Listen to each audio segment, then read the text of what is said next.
Hi guys, welcome to part 4 of the long-awaited part 4 of my beloved series. This episode, there's a lot of stuff that's gonna happen. You should have watched the earlier episodes, because I'm not gonna give you another recap, because a lot happened. Okay, so we're gonna start off with a big event, and that is Prussia trying to gain its independence. Now, this is interesting because Prussia, that's a bad call. Prussia hasn't been independent in a long time. Like, a very long time. And there actually is a dedicated province in Germany for Prussia, so they are getting more autonomy, but that's not enough for them. So the rebellion's gonna start out in eastern Prussia, but it's very quickly going to spread to the west, across Poland, and this is really important because this is showing how weak Germany has become. Now, they won't be able to take over much of the south, but they do put Germany at risk, because this is pretty major. This is the first time Germany's actually had a civil war this series, which could be very bad for them and inspire more independence movements across their empire. So they're going to do a lot of work to make sure that this doesn't succeed. And Prussians actually just have a lot of want to be independent, I guess. I don't know. And they surround the province of Berlin and get more independence movements down south. So Germany decides that they could try to make peace with these guys. And they basically say, if you agree to borders that look something like this, where you become independent but we keep the south, then we'd be okay with that. And they start moving troops into the south and pulling out from the north, but Prussia does not agree. I want unification for all of Prussia. So they make massive pushes even into Bohemia and southern Germany, and so finally Germany folds and gives them full autonomy and makes them an independent nation. And their borders are going to look like just their province in the Confederation. So there's a new country, and they're quite a bit weak, but this is really bad for Germany because they just lost a major province. So they're going to just work on building up internally, and now Prussia is going to go to war with Poland. Now, Poland is interesting because they have a loose alliance with both Ukraine and Sweden, but they're not willing to really help them out at this point. The loose alliance is just because of the Confederation that they all formed against Germany during the war, so they'll only join in if it looks bad. So at first Poland makes a push towards East Prussia, but Prussia itself is going to make large gains up north, mostly because there's a lot of Germans here who want who want unification with the German people. So basically Prussia's demands are that they're restored to something like that. So they obviously can't make those demands yet because they haven't conquered all that land, but they do reclaim control of East Prussia and almost link up to separate the Polish forces. And they end up succeeding and pushing them into a little crevice. Now, Poland is going to try and cut a deal with Ukraine and Sweden to give them aid in the war, and Sweden will agree, basically saying, we'll work on the north as long as you can handle the south. So they make a landing in northern Poland, in northern Prussia, well, in that area. And Poland manages to kick Prussia out of parts of the south. And at this point, Prussia is going to try and make a deal with Poland to say, we'll settle for something like, let's say, the borders would look like this. And we'll have peace for a while. And Poland is actually going to agree to that because that's a pretty good deal. They didn't lose too much land. but they do look pretty ugly. So Prussia is going to say, to everyone's surprise, Prussia is actually going to mostly manage to kick them off the mainland and say, we'll pay you war reparations if you just get off of Prussia, and they agree. So now that there's a new country on the map and they've secured their place on the world stage, Prussia is independent and the second German state. Now that thing about inspiring independence movements in the rest of Germany, that's going to keep happening. Specifically in Hanover, but more specifically in Holstein, who don't like how Germany fumbled the war and claim independence. This rebellion also takes place in Denmark and is actually very successful. The Danish crown folds immediately and gives them territory. How am I doing this? And gives them territory. But Germany won't fold so quickly and will actually manage to push them back almost to their border with Denmark, but they will cede and give them this, and they'll agree to give them borders that look something like that. And Denmark isn't really no place to negotiate, so they will. Holstein's in no place to negotiate, so they'll agree. And so this is another independent state in Europe, Holstein. Now we go over here to this Hungarian state, but it's more just a Central European Confederation-ish. But everyone around them doesn't want them to exist. They want to just kind of be able to prove their own, so they go to war with Croatia. And they get destroyed. Like, it's not even close. Croatia has established themselves. So they managed to not even lose any land in the peace deal, just pay them a lot of reparation.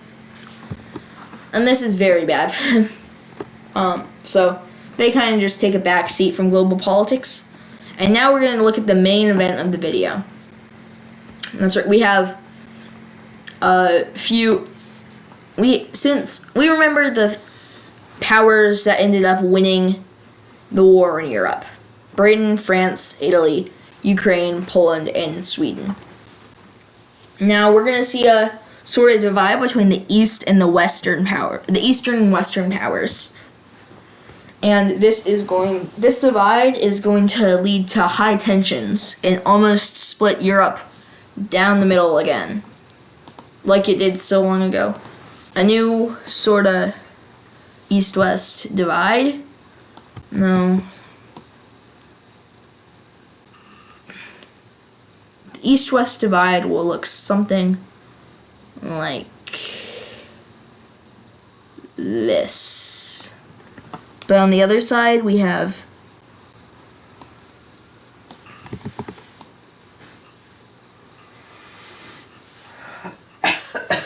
something like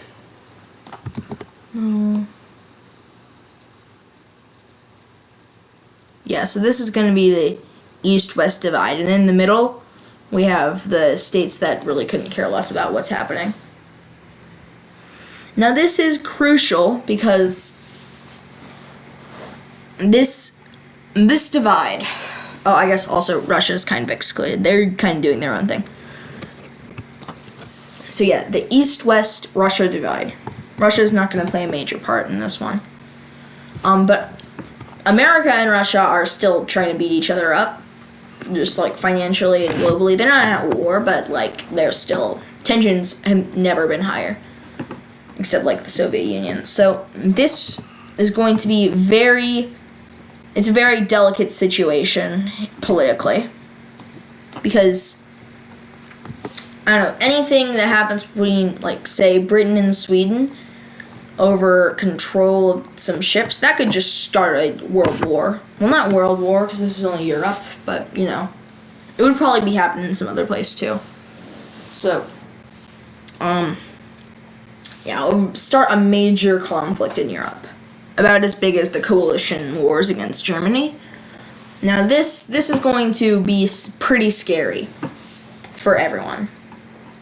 Because, like, Germany is right in the middle of this whole debacle. Like, these German states, I know Hungary isn't really a German state, but they're still going to be called Holstein, Prussia, Germany, and Hungary. The 4 kind of German states. These guys are all kind of diplomatically isolated in the world because all of these guys lost the war, and Prussia and Holstein are just independent, and Hungary also lost the war. The only reason they're independent is because Ukraine didn't want to fully annex them, and they didn't want to give it all to Germany. So Germany is going to try and form an alliance for the first time, so we're going to need an alliance layer.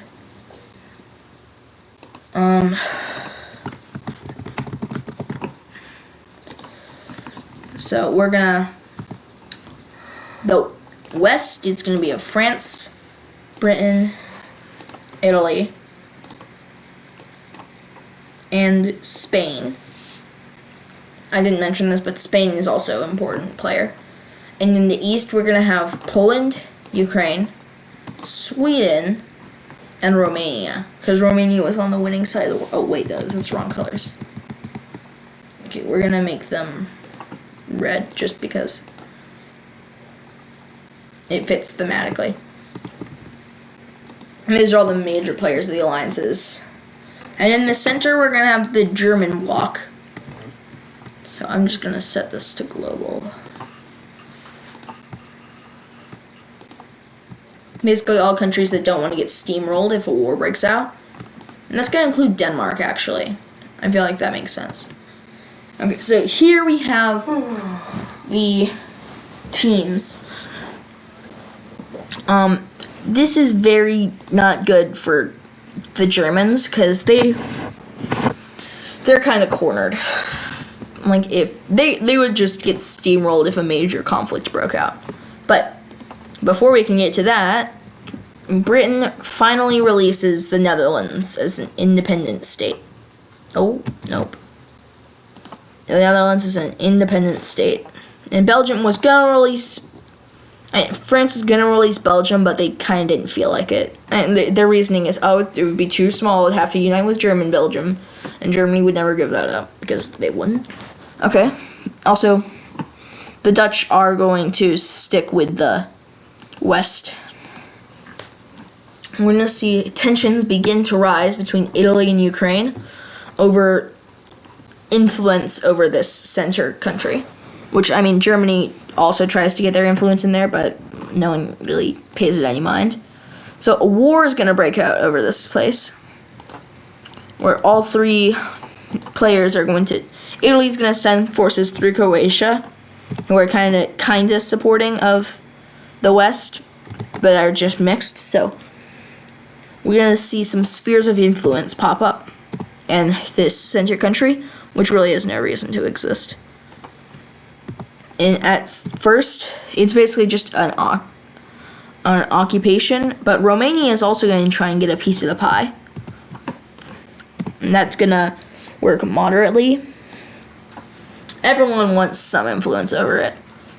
Now, Germany is actually going to manage to control most of the areas who actually got a chance to vote on it, because they are ethnically German.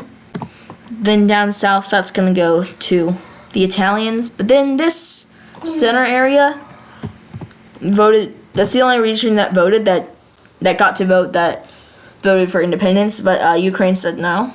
So this is going to wind up being, I think, the influence spheres over the country, but the sad thing is they can never agree on a peace. Like, no one wants to give Germany any land, but no one wants to give Ukraine or Italy or Romania any land, so they're just going to be basically occupied for no reason. Okay, anyways, we're going to move on to Prussia, who's going to fight another war against Poland. This time it's going to go... I'm not going to say how it's going to go. So, at first they're going to all try and get more of the land that they claimed. Now, Germany is like, dude, what? What are you doing? You're in my military alliance, but Poland's in their military alliance. Wait. If they attack us, they attack you, we're gonna have to come to your help, and that's not gonna, and no one's gonna like that. That's just gonna be a world war. And Prussia says, how about I do anyway, and does that. So now the entirety of the Eastern Bloc is going to declare war on Prussia, and the German Confederation is going to come to Prussia's aid. So now, let's hope Germany doesn't get steamrolled for the 16 millionth time. So Denmark at first is very successful in taking land. And Germany is going to take back that island because that was always supposed to be theirs, as well as that island, in A-land. So, meanwhile, Prussia is stomping on Poland, who, like, I can't believe that Poland finally gained independence, and then they just got double hit by Prussia. Meanwhile, Ukraine is undergoing the tried and true tradition of murdering Germany. But they won't actually make it all the way there this time. Germany holds on to parts of the central area. They also do make slight advances into Prussia. Meanwhile, Poland finally starts fighting back and manages to reach the Prussian border in some spots, as well as cutting off these Prussian forces. Meanwhile, Sweden is trying to retake A-land, and the island ends up being split, for the most part. And then we have this Lithuanian-German state, who is going to go on the offensive against Latvia, against Swedish Latvia. That's going to look like this. Meanwhile, Poland is actually attacking them more successfully. And finally, Romania is just sending a little bit of support. Holstein is being cooed by the Swedish, the Germans, and the Dutch, and the Danish at the same time. Bro. And the Danish all at the same time. Denmark ends up gaining control over the country, though. And it's just absorbed into Denmark. Holstein was leaning towards Denmark anyways. Anyways, Sweden starts fighting back against Danish attacks and even reaches the mainland. And the Ukraine is also going to manage to push through Germany's defenses, as well as Prussia's. But then Prussia is going to shock everyone by actually fending off the Ukrainians. This is very impressive for a new country. I mean, it's an old country, but it's new now. It's new in this form. And all of this is to say that things are about to heat up because the Ukraine, just by accident, attacked some Italian troops occupying Hungary. And Italy does not like this. Italy is super mad about this and decrees to bring in the alliance, not on the side of Germany, but on their own side. And boys, we got a 3-way war. See you in episode 4B when we continue the war.